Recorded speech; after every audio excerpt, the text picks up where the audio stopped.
Assalamualaikum warahmatullahi wabarakatuh. Perkenalkan kami dari kelompok 7, mata kuliah pengantar teknologi komunikasi dan informatika, kelas karyawan K01. Di sini kami akan menjelaskan materi tentang perkembangan teknologi AI. Oke, untuk pertama-tama, perkenalkan nama saya Nova Abdul Basit. Saya Vigo Ramadan. Saya Sekar Manopo. Saya Merwita Sari. Saya Habib Rifki Alkari. Untuk materi yang kita lampirkan di sini, itu terdapat dari beberapa jurnal yang kita rangkum. Di antaranya adalah jurnal implementasi Artificial Intelligence di bidang administrasi publik pada era revolusi industri 4.0. Kemudian ada jurnal tren teknologi AI pengganti model iklan di masa depan. Jurnal penerapan Artificial Intelligence atau AI terhadap seseorang penyandang disabilitas tunanetra. Kemudian ada jurnal peranan teknologi AI di era revolusi industri 4.0 dan penerapan kecerdasan buatan di bidang otomotif dan juga materi-materi dari berbagai sumber lainnya. Oke, lanjut saja untuk materi yang kita akan jelaskan di sini. Untuk pertama-tama akan adanya definisi AI. Tentang apa aja sih AI itu? Penjelasan tentang apa sih AI yang secara umum dan kemudian materi tentang perkembangan AI. Perkembangan AI dari beberapa tahun kebelakangan ini dan juga sejarah AI, sejarah perkembangan AI dari zaman ke zaman, dan yang terakhir ada jenis-jenis AI. Nah, untuk materi jurnal kita rangkum ke dalam kegunaan AI di dalam kehidupan sehari-hari, tentang menjelaskan peran AI yang diterapkan di dalam kehidupan sehari-hari yang dapat membantu kegiatan manusia dalam aktivitas kesehariannya. Di antaranya penerapan AI di bidang administrasi, bidang komunikasi, bidang pendidikan, dan juga bidang otomotif. Untuk materi yang pertama itu definisi AI. Pertama-tama, apa sih AI itu? AI merupakan sebuah kesingkatan atau kependekan dari Artificial Intelligence yang dalam bahasa keseharian kita, bahasa Indonesia kita biasa menyebut sebagai kecerdasan buatan. Nah, AI ini merujuk pada bidang ilmu dan juga teknologi yang memfokuskan pada pengembangan suatu sistem komputer dan mesin yang dapat meniru atau menampilkan sebuah kecerdasan manusia dalam melakukan tugas tertentu. Artinya apa? AI ini dapat melakukan sebuah pengambilan keputusan layaknya manusia. Nah, AI ini mencakup beberapa teknik dan juga metode. Di antaranya termasuk pembelajaran mesin atau metode machine learning, pengenalan pola, pattern recognition, pemrosesan bahasa alami, natural language processing, dan juga pengambilan keputusan otomatis. Nah, tujuan utama dari si AI ini adalah untuk menciptakan sebuah mesin yang tentunya dapat berpikir dan juga belajar dan juga mengambil keputusan layaknya seperti manusia. Oke, untuk selanjutnya kita lanjut ke perkembangan AI. Nah, perkembangan AI dari beberapa tahun yang lalu. Sama-sama kita ketahui bahwa perkembangan AI saat ini tuh terus berlangsung dan juga terus berkembang dengan inovasi-inovasi yang ada dan juga penelitian yang berkelanjutan. Tujuan utamanya adalah menciptakan sebuah AI yang jauh lebih cerdas dari AI sebelumnya dan juga dapat dipercaya dan dapat memberikan manfaat yang positif bagi masyarakat secara luas. Berikut ini merupakan beberapa contoh perkembangan AI. Yang pertama itu peningkatan kecepatan dan efisiensi. Di sini perkembangan AI pada teknologi pemrosesan yang lebih cepat dan juga efisien telah memungkinkan sebuah sistem AI untuk melakukan tugas dengan lebih cepat dan akurat. Dan kemudian ada kecerdasan buatan yang kuat. Pengembangan AI yang lebih canggih menghasilkan sebuah kecerdasan buatan yang lebih kuat dan juga serbaguna. Seperti contoh adalah kemajuan dalam pemahaman bahasa alami dan juga generasi teks, serta kemampuan sistem untuk menguasai permainan strategi kompleks dan masalah optimasi. Dan yang terakhir, ada penggunaan AI di berbagai sektor. Maksudnya apa? Penerapan AI di berbagai sektor, termasuk sektor otomotif, kesehatan, keuangan, retail, dan juga industri manufaktur. Contoh pengaplikasian AI-nya itu meliputi sebagai kendaraan otonom, diagnosis medis, analisis resiko keuangan, personalisasi pengalaman pelanggan, dan optimasi rantai pasokan. Kemudian Sejarah AI dimulai pada tahun 1950-an dengan perkembangan awal konsep dan pemikiran tentang kecerdasan buatan. Pada tahun 1950, Alan Turing mengusulkan tes Turing sebagai metode untuk untuk menentukan kecerdasan mesin. Pada saat yang sama, John McCarthy menggagas istilah artificial intelligence atau AI dan mengorganisir konferensi Dartmouth pada tahun 1956 yang dianggap sebagai titik awal penelitian formal dalam AI. Penciptaan program AI pertama pada tahun 1950-an itu pada tahun 1951 Christopher Strachey menciptakan program komputer pertama yang dikenal sebagai Baby Machine di Inggris. Program ini dirancang untuk mengeksekusi perintah dengan logika sederhana. Perkembangan AI berlanjut pada pengembangan simbolik dan heuristik pada tahun 1950-an dan 1960-an. Munculnya sistem berbasis pengetahuan itu muncul pada 1980-an. Revolusi pembelajaran mesin itu muncul pada 1990-an dan 2000-an. Perkembangan deep learning itu baru muncul di tahun 2010-an. Lalu kemajuan AI pada bidang spesifik 2010-an dan seterusnya. Nah, pada masa ini AI telah mencapai kemajuan signifikan dalam bidang-bidang seperti pengenalan wajah, pemrosesan bahasa alami, kendaraan otonom, dan permainan strategi kompleks. Teknologi AI semakin terintegrasi dalam kehidupan sehari-hari melalui asisten virtual, sistem rekomendasi, dan banyak lagi. Kemudian jenis-jenis AI. Kecerdasan buatan yang lemah atau weak AI dikenal sebagai narrow AI. Jenis AI ini dirancang untuk menyelesaikan tugas tertentu dengan baik, tetapi tidak memiliki kecerdasan atau pemahaman umum. Contohnya adalah asisten virtual seperti Siri atau Alexa. Kemudian kecerdasan buatan yang kuat atau strong AI. Strong AI merujuk pada sistem yang memiliki kemampuan untuk memahami dan menyelesaikan tugas yang kompleks dengan tingkat kecerdasan yang setara dengan manusia. Tujuan akhirnya adalah menciptakan AI yang benar-benar sadar dan mampu berpikir secara mandiri. Nah, sistem berbasis aturan itu yang selanjutnya rule-based system. Jenis AI ini menggunakan aturan logika dan pengetahuan manusia yang dikodekan secara eksplisit untuk mengambil keputusan. Mereka mengikuti algoritma berbasis aturan untuk memecahkan masalah yang terdefinisi dengan jelas. Nah, kemudian adalah pembelajaran mesin atau machine learning. Machine learning adalah pendekatan AI di mana sistem komputer belajar dari data dan pengalaman tanpa pemrograman eksplisit. Metode ini melibatkan pembelajaran dari pola data untuk membuat prediksi dan pengambilan keputusan. Nah, selanjutnya adalah jaringan saraf tiruan atau artificial neural network. Jaringan saraf tiruan terinspirasi dari struktur dan fungsi jaringan saraf biologis. Mereka terdiri dari kumpulan unit pemrosesan yang saling terhubung yang digunakan untuk mempelajari representasi dan pola data yang kompleks. Nah, kemudian adalah pemrosesan bahasa alami, natural language processing.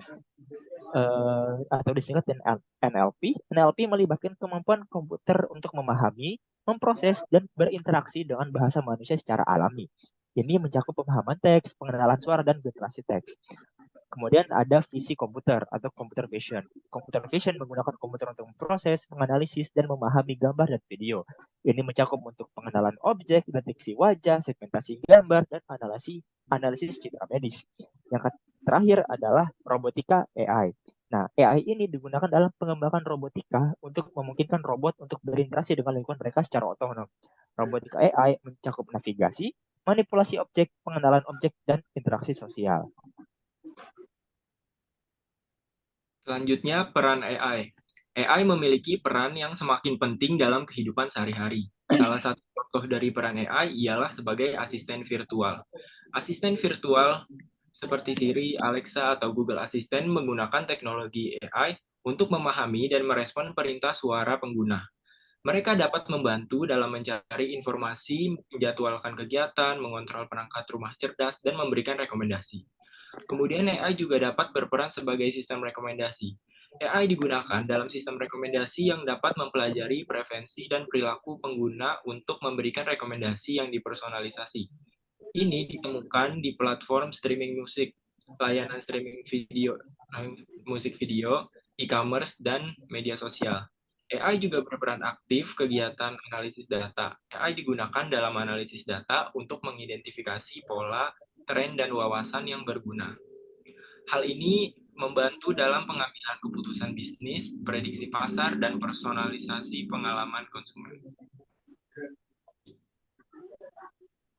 Peranan AI di bidang administrasi. Perkembangan artificial intelligence saat ini telah mengalami perkembangan yang sangat pesat, baik pada perkembangan hardware maupun software. Artificial intelligence telah berhasil membangun produk-produk yang digunakan dalam kehidupan sehari-hari. Produk-produk tersebut dikelompokkan menjadi ke dalam 4 teknik dalam artificial intelligence, yaitu searching, reasoning, planning, dan learning. Keempat teknik ini telah digunakan pada banyak sektor dalam bidang, salah satunya dalam bidang administrasi publik. Salah satu contoh penerapan artificial intelligence pada bidang administrasi publik diantaranya Esatria atau Electronic Self-Assessment Tax Reporting Apps, yaitu aplikasi pelaporan pajak online untuk wajib pajak self-assessment, di mana wajib pajak dapat melaporkan pajaknya tanpa harus datang ke kantor pajak daerah. Cukup mengakses aplikasi, melakukan login, melaporkan pajak untuk kemudian mendapatkan nomor bayar, melakukan pembayaran, dan proses selesai. Yang kedua, aplikasi Move It. Merupakan suatu sistem yang terintegrasi dengan GPS yang terpasang pada angkutan umum sehingga pengguna dapat mengetahui lokasi angkutan umum yang akan digunakan.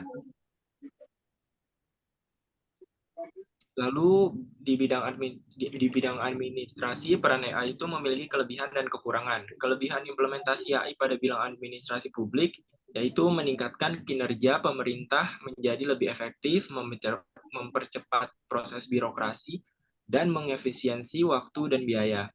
Yang kedua, membantu pemerintah dalam memenuhi kebutuhan masyarakat dalam banyak aspek, terutama yang berkaitan dengan penyediaan pelayanan publik. Lalu kekurangan implementasi AI pada bidang administrasi publik, yaitu berkurangnya interaksi sosial secara langsung antara pemerintah dan masyarakat yang mengakibatkan adanya jarak sosial antara pemerintah dan masyarakat. Munculnya kriminal cyber atau hacker yang mencuri password dan data pada situs-situs pemerintah yang seringkali berujung pada penyalahgunaan data untuk tindak kejahatan. Yang ketiga, mahalnya biaya pengadaan infrastruktur perangkat artificial intelligence, baik pada perangkat hardware dan software. Kemudian selanjutnya peran AI dalam bidang komunikasi. Di dalam kehidupan bersosial, tentunya banyak sekali hal-hal yang harus diperhatikan untuk meningkatkan kesejahteraan sosial. Salah satunya ialah penyandang disabilitas di luar sana yang masih mengalami kesulitan dalam mengakses teknologi komunikasi.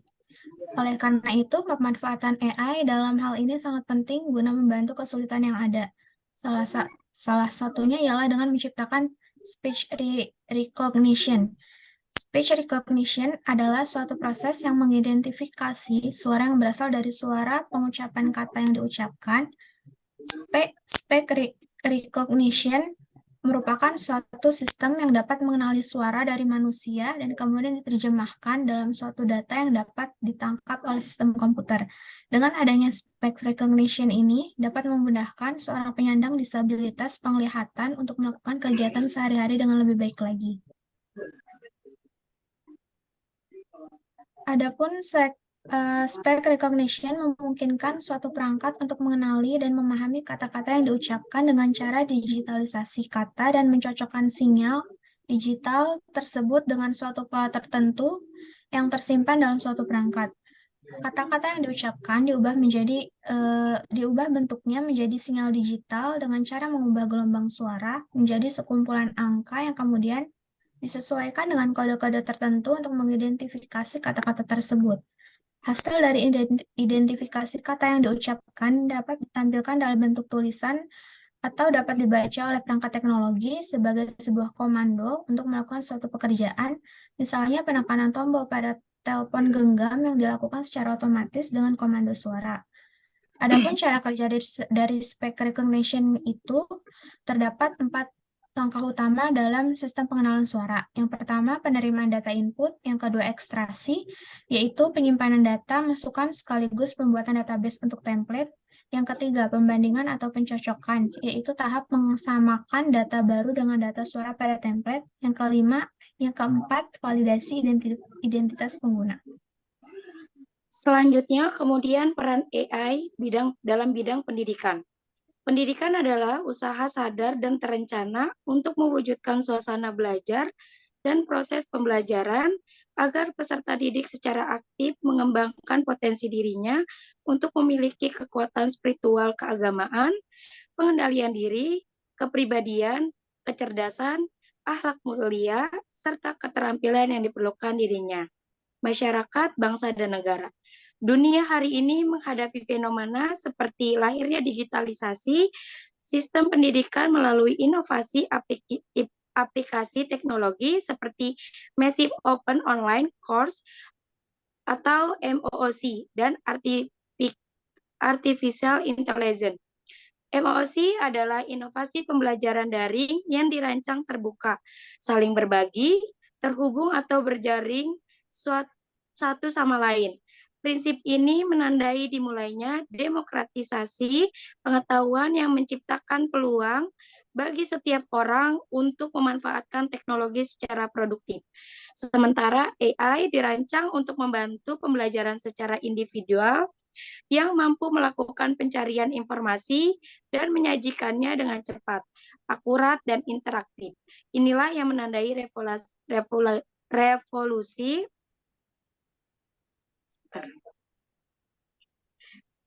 Inilah yang menandai revolusi 4.0 khususnya di bidang pendidikan. Lalu di bidang pendidikan pengaplikasian AI yang digunakan di dalam bidang pendidikan untuk saat ini sudah cukup banyak. Dikarenakan AI mampu mempermudah segala aktivitas di dalam kegiatan pendidikan. Sebagai contoh sebagai berikut. Chatbot berbasis AI dapat digunakan untuk memberikan dukungan dan bantuan kepada siswa dalam mengatasi pertanyaan dan kesulitan belajar. Mereka dapat memberikan jawaban instan terkait konsep-konsep yang sulit dipahami, menjelaskan instruksi, dan memberikan saran belajar. Yang kedua ada evaluasi otomatis, dapat digunakan untuk menganalisis dan mengevaluasi pekerjaan siswa secara otomatis. Misalnya, AI dapat menganalisis jawaban siswa dalam bentuk tulisan atau ujian pilihan ganda dan memberikan penilaian atau umpan balik secara instan. Yang ketiga, analisis data pendidikan. Dapat digunakan untuk menganalisis data pendidikan yang besar, termasuk data kinerja siswa, data absensi, atau data sosial dan emosional. Analisis data ini dapat memberikan wawasan berharga kepada pendidikan dan administrator sekolah untuk mengidentifikasi pola, tren, dan perbaikan yang diperlukan.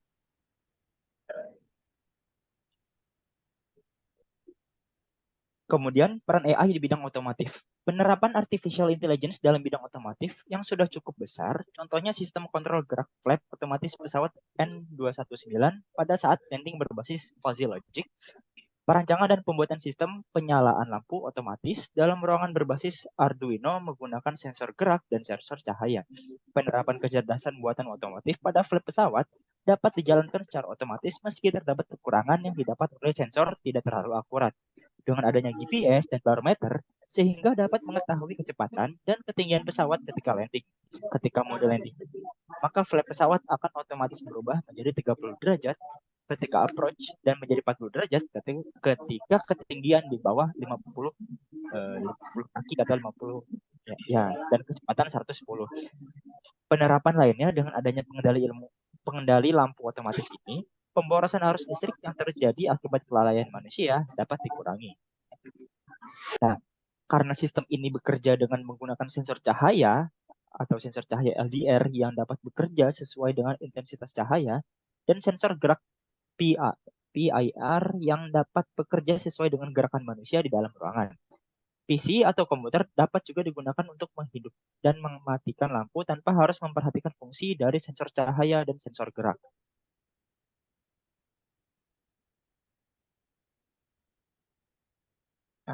Komputer juga berfungsi sebagai penampil informasi dari rangkaian ini. Misalnya, komputer dapat menampilkan apakah lampu dalam ruangan dalam keadaan hidup atau mati. Sensor pendeteksi gerakan manusia yang digunakan mampu mendeteksi gerakan sejauh 4 meter dan dengan sudut 35 derajat. Sensor proximity infrared dapat langsung membaca waktu saat benda jatuh melewati sensor 1 dan akan berhenti di sensor 2. Dan waktu yang dihasilkan sudah dapat dikatakan akurat karena nilai waktu yang dibaca oleh sensor dan nilai waktu dihitung secara manual sama, dan jika tidak sama nilainya sudah menjadi nilai menghitung secara manual. Sekian presentasi yang dapat kami sampaikan. Bila ada kekurangannya, mohon maaf yang sebesar-besarnya. Kami ucapkan terima kasih banyak. Assalamualaikum warahmatullahi wabarakatuh.